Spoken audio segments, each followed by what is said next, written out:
మనం చిన్నప్పటి నుండి వింటున్న చరిత్ర నిజంగానే జరిగి ఉంటే ఎలా ఉంటుంది? ఇప్పటి వరకు అవి కేవలం నమ్మకాలే అనుకున్నాం.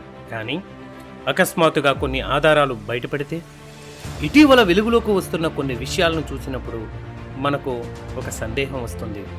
ఇది యాదృచ్ఛికమా లేక గమనించలేదా? శాస్త్రవేత్తలు ఒకవైపు తమ పరిశోధనలతో క్రొత్త విషయాలను చెబుతున్నారు. టెక్నాలజీ కూడా ఊహించని ఫలితాలను చూపిస్తూ ఉంది. మరోవైపు పాత గ్రంథాలు, విశ్వాసాలు తమదైన కోణంలో సమాధానాలు ఇస్తున్నాయి. ఇవి అన్నీ కలిసినప్పుడు ఒక ఆసక్తికరమైన ప్రశ్న మన ముందుకు వస్తుంది. ఇందులో నిజం ఎంత, మనం మిస్ అయినది ఎంత? గడిచిన 2025వ సంవత్సరంలో భూమి పొరల్లో దాగి ఉన్న కొన్ని అపరూపమైనటువంటి నిధులు వెలుగులోనికి వచ్చాయి. అవి చూస్తూ ఉంటే శాస్త్రవేత్తలే ఆశ్చర్యపోతూ ఉన్నారు. బైబిల్లో రాసిన ప్రతి మాట ఎంత వాస్తవమో కదా అని ప్రపంచమంతా కూడా నోరెళ్లబెడుతూ ఉంది.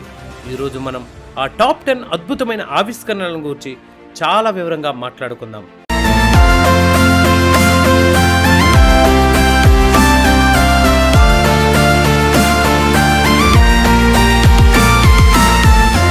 నా పేరు డానియల్, మీరు చూస్తున్నారు Bible unknown facts Telugu YouTube channel.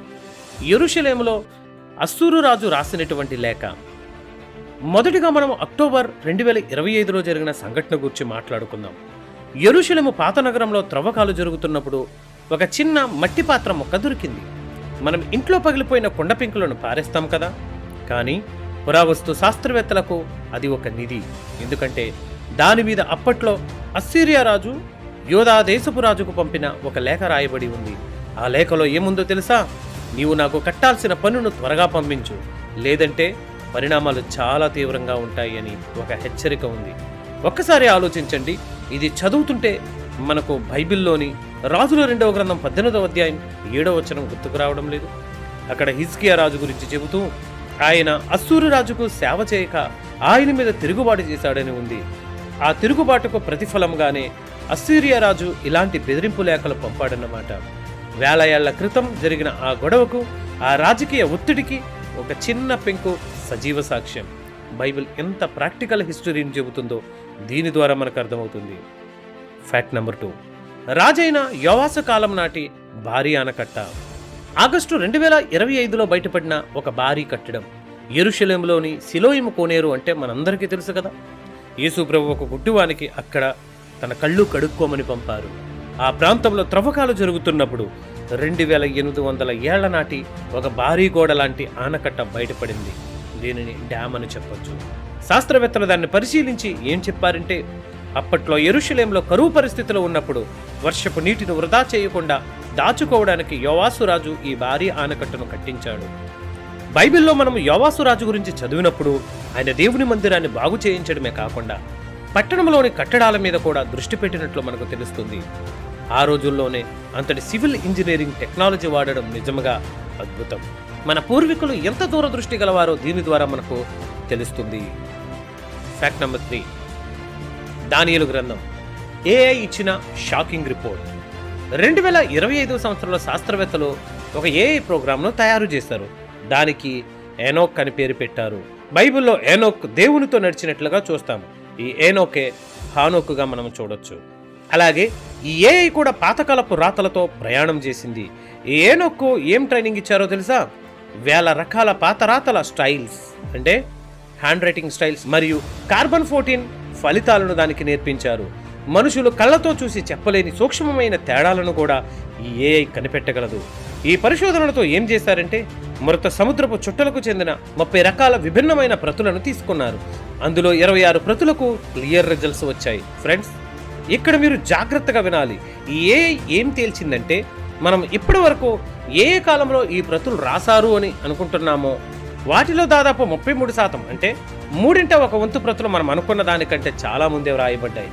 ముఖ్యంగా 4Q2 అంటే ఆదికాండం, 4Q27 సంఖ్యాకాండం, 4Q30 ద్వితీయోపదేశ కాండం వంటి ముఖ్యమైనటువంటి గ్రంథాల ప్రతులు చాలా ప్రాచీనమైనవని ఏఐ నిరూపించింది. ఇది మామూలు విషయం కాదు.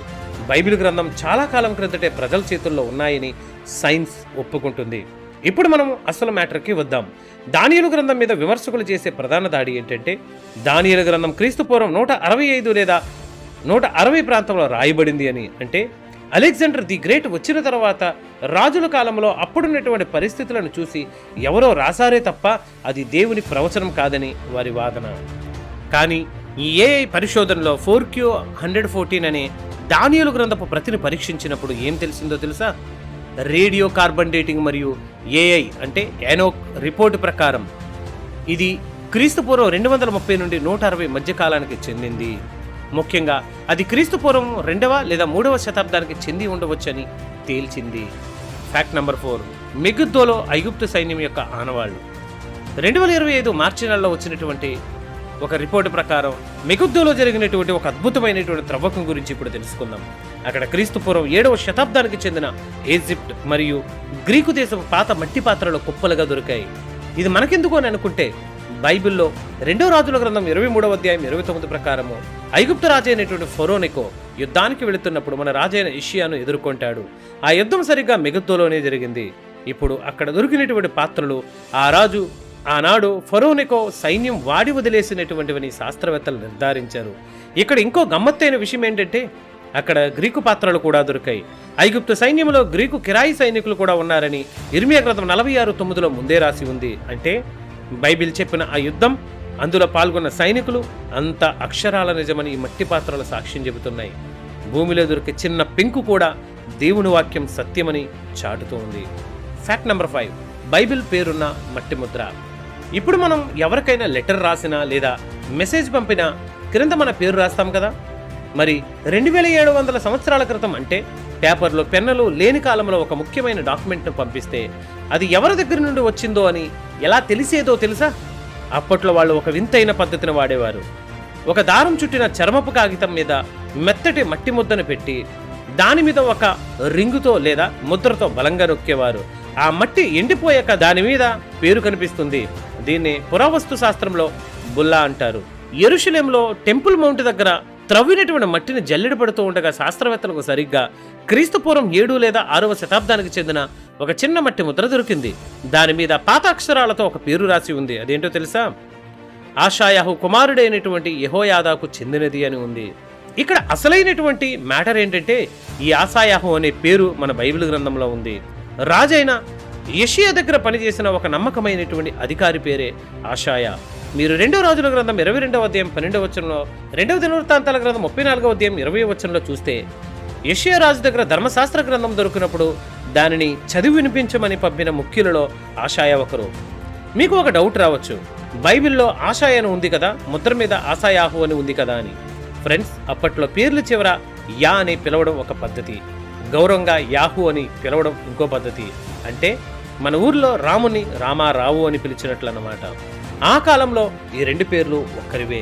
గతంలో కూడా ఇలాంటి ముద్ర ఒకటి బయటపడింది, కానీ అది దొంగ మార్కెట్లో దొరకడం వలన శాస్త్రవేత్తలు పెద్దగా దాన్ని నమ్మలేదు. కానీ ఈసారి దొరికినటువంటి ముద్ర మాత్రం నేరుగా చారిత్రక ప్రాంతంలో జరిపిన త్రవ్వకాల్లోనే దొరికింది. కాబట్టి ఇది 100% ఒరిజినల్.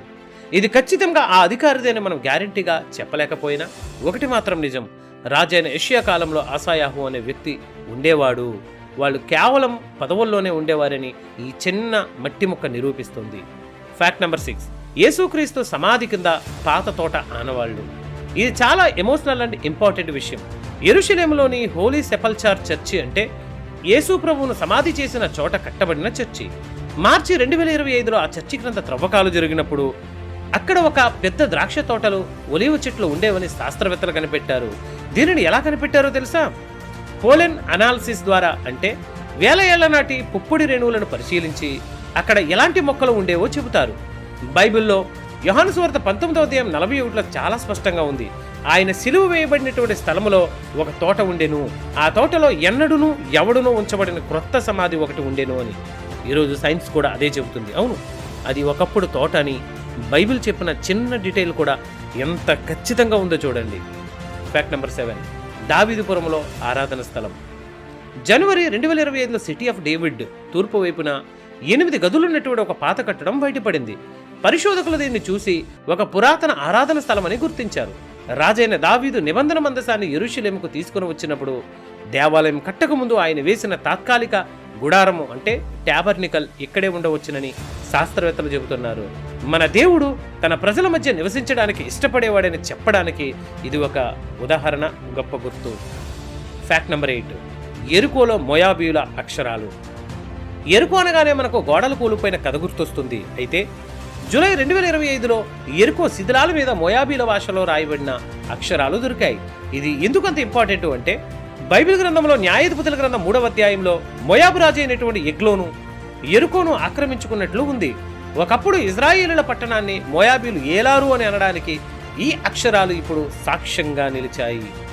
ఫ్యాక్ట్ నెంబర్ 9, ఈజిప్టులో టట్మోస్ II సమాధి. ఫిబ్రవరి 2025లో ఈజిప్ట్లో టట్మోస్ II అనేటువంటి రాజు యొక్క సమాధి బయటపడింది. ఇక్కడ ఒక ఇంట్రెస్టింగ్ లింక్ ఉంది. ఈ రాజు భార్య పేరు హత్షెప్సుట్. చాలా మంది బైబిల్ పండితులు ఏమంటారు అంటే మోషేను నైలు నదిలో కనిపెట్టి పెంచుకున్న ఫరో కుమార్తె ఈమెయే అయ్యే అవకాశం ఉంది అని. ఈ సమాధి ద్వారా ఆ కాలం నాటి విశేషాలు, మోషే కాలం నాటి పరిస్థితులు మనకు మరింత స్పష్టంగా అర్థమవుతాయి. ఫ్యాక్ట్ నెంబర్ 10, కొలస్సీలో పురాతన సమాధులు. చివరిగా అక్టోబర్ 2025లో టర్కీ దేశంలోని కొలస్సై ప్రాంతంలో 60కి పైగా రాతి సమాధులు దొరికాయి. అపోస్తలుడైన పౌలు కొలస్సీలకు రాసిన పత్రిక రాశారు కదా. ఆ కాలంలో ప్రజలు ఎలాంటి చెప్పులు వేసుకునేవారు, ఎలాంటి గాజు సీసాలు వాడేవారు అనేవి ఈ సమాధుల్లో దొరికాయి. అంటే పౌలు గారు ఎవరికైతే ఉత్తరం రాశారో ఆ ప్రజల దైనందిన జీవితం మన కళ్ళ ముందుకు వచ్చింది. ఈ 2025వ సంవత్సరపు ఆవిష్కరణలన్నీ చూసిన తర్వాత మనకేమర్థమవుతుంది? మనుష్యులు కాలక్రమేణా మారిపోవచ్చు, సామ్రాజ్యాలు కూలిపోవచ్చు, కానీ దేవుని యొక్క వాక్యం మాత్రం నిరంతరం నిలుస్తుంది. బైబిల్లో చెప్పబడిన వ్యక్తులు, స్థలాలు కల్పిత గాథలు కావు. అవి రక్తమాంసాలతో మనలాగే జీవించిన వ్యక్తుల యొక్క చరిత్ర. బైబిల్ గ్రంథంలో యెషయా గ్రంథం 40వ అధ్యాయం 8వ వచనంలో ఒక అద్భుతమైన మాట ఉంది. గడ్డి ఎండిపోవును, దాని పువ్వు వాడిపోవును, కానీ మన దేవుని వాక్యము నిత్యము నిలుచును. ఈరోజు శాస్త్రవేత్తలు మట్టిని తవ్వి సాక్ష్యాలు వెతుకుతున్నారు, కానీ మనం ఆ సజీవమైన వాక్యాన్ని మన చేతుల్లోనే కలిగి ఉన్నాం. ఈ ఆవిష్కరణలో మన విశ్వాసాన్ని బలపరచడానికి దేవుడు ఇస్తున్నటువంటి గుర్తులు. లోకం ఎంతగా విమర్శించినా కాలం గడిచే కొద్దీ సత్యం భూమిలో నుండి బయటపడి దేవుని మహిమను చాటి చెబుతుంది. ఈ అద్భుతమైనటువంటి చారిత్రక సాక్ష్యాలను చూసినప్పుడు మన హృదయాల్లో దేవుని స్తుతించకుండా ఉండలేము. మన దేవుడు ఎంత నమ్మదగినవాడు. ఆయన చెప్పిన ప్రతి మాట నెరవేరుతుంది. ఈ వీడియో కనుక మీకు నచ్చితే మీ స్నేహితులతో కూడా షేర్ చేసి మన ఛానల్ను సబ్స్క్రైబ్ చేసుకోండి. 2024, 2023, 2021కు సంబంధించిన టాప్ 10 బిబ్లికల్ ఎక్స్కావేషన్స్ గురించి కూడా నేను వీడియోస్ చేయడం జరిగింది. ఆ వీడియోస్ను కూడా మిస్ కాకుండా చూడాలి అంటే మన ఛానల్ను ఒక్కసారి విజిట్ చేయండి. Thank you.